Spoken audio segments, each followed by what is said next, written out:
I think that's terrible. Why? I mean, I get it because at the end of the day, it's the money business, and you want to make the most money. But from what I'm hearing, he can make more money in a fight with me. And if that's the case, why not fight me? Sure. Do you think he beats Jake Paul?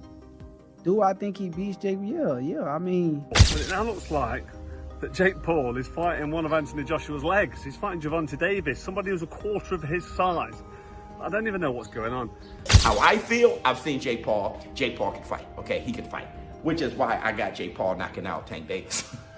The boxing world is in shock after Jake Paul versus After Davis was officially announced. If you do fight, what weight would it be at? 195. Oh, wow. So he would go all the way from 40 to 95? Yeah, I mean, it would be an exhibition. Okay. But, and so what does that mean? Is that 3-minute rounds? Yeah, 10 3-minute rounds. And when you say exhibition, like, what are the restrictions on that?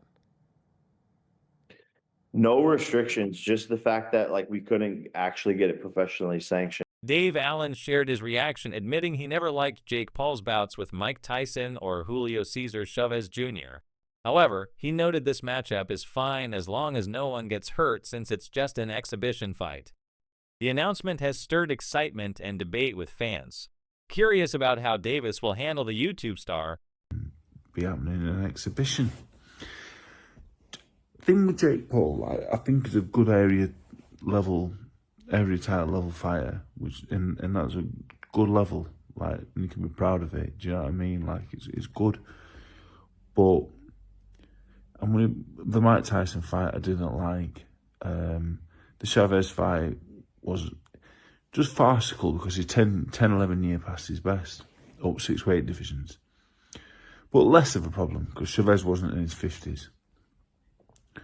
Fighting the MMA guys, again, he's fighting people that don't do the same, they're not even in the same sport. But while they're a bit older, they're still not in the 50s. So all that stuff, I won't really watch any of it. I think I've watched one fight against Tommy Fury, the only professional boxer in and around his prime years, and he got beat. But I think his area title level, I think he works really hard, I think he trains hard, and I don't think he's a bad fighter at all. I don't think he's a good fighter, but he's not a bad fighter. For his experience, he's not bad at all. But Gervonta Davis is a lightweight. So, by all means, if they make a few quid and nobody gets hurt, then great. But I certainly wouldn't be paying a penny to watch it. I think it's just absolutely ridiculous, farcical. Who wants to watch an exhibition? Gervonta Davis is in his prime years. Why is he wasting his time? Why is he having a rematch with the fella he got a draw with? Why is he not fighting? Why is he not going up a weight and fighting Lopez and Garcia's and them fighters? Why is he fighting Jake Paul in an exhibition? Jake Paul's official announcement on Instagram was poetic and cinematic. Size versus speed, power versus precision. One will rise and one will fall from Atlanta live globally, only on Netflix. Friday, November 14th, this declaration captured the exact formula. Jake thrives on hype, drama, and spectacle by framing it as a battle of contrasts, his size against Tank's speed. Jake positioned the fight as a clash of archetypes. The Netflix deal added legitimacy, signaling that the bout will reach a massive global audience. The boxing community was taken aback when journalist IFN Boxing shared on Twitter Jake Paul's explanation of his fight with Gervonta Davis. Jake clarified that it will be an exhibition with 3-minute rounds, and they can't make it professional since it's just an exhibition. He also stated that he will come in at 195 pounds in weight. This statement immediately set the tone for the debate surrounding the matchup. Exhibition fights have long carried mixed reputations. Some fans dismiss them as spectacles, while others view them as exciting entertainment.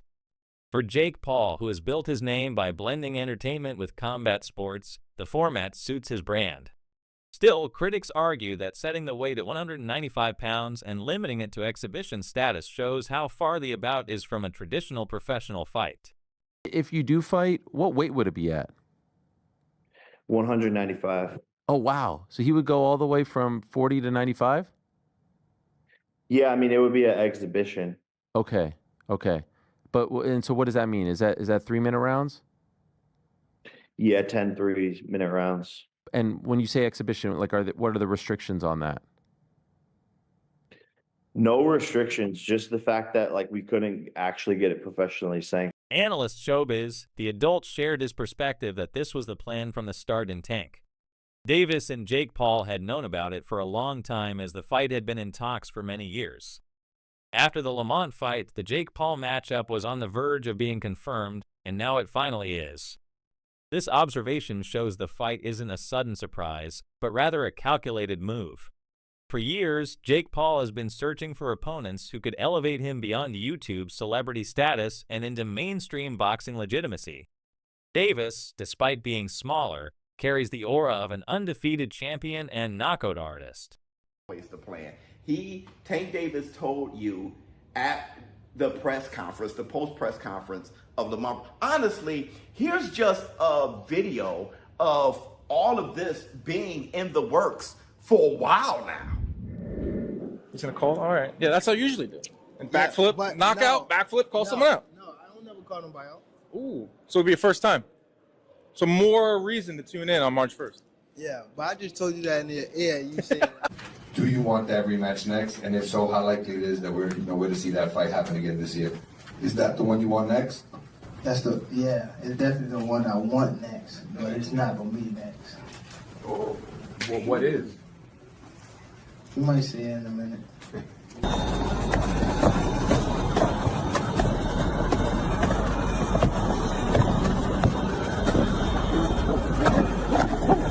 With you and Tank actually being a thing, was that something that was talked about? Yeah, no, it was highly talked about and in negotiations and almost ready to make happen, but he has to do his rematch with Lamont and get that W, and then we'll be able to run it back. But me and Gervonta were scheduled to fight for sure. So, this was always a thing, and which kind of explains why they robbed Lamont Roach. Lamont Roach won that fight, bro. They robbed him of the knockdown. He won that fight. You count the knockdown. Let's just say it's a draw. You count the knockdown, Lamont Roach wins officially. All right, they robbed him of the knockdown. And which makes sense, okay, because this is going to be one hell of a bag. And I want to make this understood. This isn't one hell of a bag because Jake Paul is a hell of a bag type of guy. They both are. It's the matchup. When Ryan Garcia tweeted his reaction, he didn't hold back, writing, "Boxing is officially the WWE." Garcia's blunt statement reflects a frustration shared by many purists. To him, spectacle has overtaken. Sports suggests that fights like Jake Paul versus Gervonta Davis blur the line between athletic competition and scripted entertainment. While boxing has always flirted with spectacle, from Muhammad Ali's exhibitions to Floyd Mayweather's money fights, Garcia's tweet underscores how far the pendulum has swung for younger stars. Like him, this trend is worrying. Real contenders must work tirelessly for their shots. Yet a YouTuber turned boxer secures mega events overnight. Analysts pointed out that Gervonta Davis scrapped his rematch with Lamont Roach specifically to chase the Jake Paul opportunity. The decision stunned many in the boxing world. They further explained that delays occurred because Jake Paul initially wanted the fight sanctioned as professional, but commissions refused due to the drastic weight gap. This reveals the layers of negotiation behind the scenes. Davis, who thrives in lower weight classes, gave up a legitimate title defense for a money-driven exhibition. Jake, meanwhile, wanted legitimacy, but had to settle for entertainment rules. The committee's intervention ensured it wouldn't be a sanctioned mismatch, but critics argue that the very fact negotiations got this far shows how money outweighs sporting logic. Netflix, Gervonta Tank Davis versus Jake Paul at State Farm Arena in Atlanta, Georgia, on Netflix, as I told you guys. So where are these detractors? Your boy that said, oh, Blue be making up stories, as I told you guys. The issue with Jake Paul and Gervonta Tank Davis, the issue was that Jake Paul wants the fight to be a real fight, and the Boxing Commission will not sanction it to be a real fight because of the weight differences. the weight discrepancies. So because of the weight discrepancies, right? That's why the boxing commission, because Tank Davis fights at 135 pounds, Jake Paul fights at cruiserweight, and I told you guys that the boxing commission will not sanction that. So they have to have a common weight in between, as I told you guys. And so guess what you're going to get? Jake Paul versus Gervonta Tank Davis, November 15th. In the middle of the uproar, Lamont Roach himself took to X writing, "Simply told ya." LOL. His reaction dripped with irony as the man who lost his rematch opportunity due to the spectacle. Roach positioned himself as someone who saw this twist coming all along. The laugh in his tweet masked disappointment as his career progression was sidelined for an exhibition. His words serve as a reminder of the collateral damage caused by these money fights. Fighters grinding their way up the ranks often get pushed aside for celebrity clashes again. Showbiz the adult added to the fire with another bold claim that Jake Paul financially is very good and also he is very strong. And now he also can fight and says that Jake will knock out Tank Davis. This perspective highlights the transformation of Jake Paul in public opinion, no longer seen only as a YouTube disruptor. Jake is increasingly viewed as a legitimate threat in the ring. Fight, and you got this Tank Davis fight. And really a lot of Jake Paul early stuff was going viral because it was like sensational. Now, people kind of see Jake Paul as one of two things. One, he's just good now, okay, he's a fighter. Or two, people think that all his shit is fake. But I tell you this, how I feel, I've seen Jake Paul can fight, okay, he can fight. Which is why I got Jake Paul knocking out Tank Davis. Doubling down on his commentary, Ryan Garcia tweeted again, "BDW. If the fight does happen, I'd bet on the heavyweight." This line added nuance to his WWE comparison. While critical of the spectacle, Garcia acknowledged the reality of weight in boxing at 195 pounds. Jake Paul has a massive advantage over Davis, who naturally competes at lightweight. Before Davis, Jake Paul's ambitions extended even higher. Reports surfaced that he was negotiating with Anthony Joshua, a heavyweight giant and former unified champion. While the talks never materialized, the buzz showed how Jake constantly aims to shock the boxing world. The Joshua fight might have been too ambitious, but the Davis fight serves a similar purpose, generating debate, controversy, and headlines. Jake understands that even failed negotiations keep his name trending, building anticipation for whatever comes next. Now with November 14th locked in, he has again proven his ability to secure the unexpected. Listen, my people, we were all led to believe that Jake Paul was in negotiation to fight Anthony Joshua next up. We've heard from Jake Paul himself. He called Anthony Joshua. Anthony Joshua seemed like he was, he was happy to take the fight. Most importantly as well, Eddie Hearn, who promotes Anthony Joshua, he was talking about it in the media. He was telling us that they're in negotiations. In fact, I saw an article. I watched a video where Eddie Hearn was actually saying, yo, like, that's the most likely fight next for Anthony Joshua. But it seems like that fight or the negotiation between the two camps has collapsed. And as I'm reading here, my people, listen, give me a little chance. I'm just trying to catch up to everything because I'm literally just reacting to the news right now. As I told you before, I'm reading the Ring magazine, and even they're stating that talks between Jake Paul and Anthony Joshua collapsed over network issues. Okay, so I get it. I understand it. Anthony Joshua, he's with the Zone. I believe he's with the Zone because his promoter Eddie Hearn and Matchroom, they've got a contract with the Zone. Jake Paul, we know most of his fights, in fact, all of his fights now, the last few fights have been with Netflix. So must have been some type of conflict of interest between Netflix and the Zone, and they couldn't come to an agreement. So that fight has collapsed. What a shame, because listen, I was actually starting to come into the idea. I was liking the idea of watching Jake Paul get smashed up by Anthony Joshua. I wouldn't mind seeing that. Do you know what I mean? Like, now, Jake Paul has decided that, you know what, I was going to fight a 6'6" former heavyweight champion of the world. That's collapsed. You know what I'm going to do, yeah?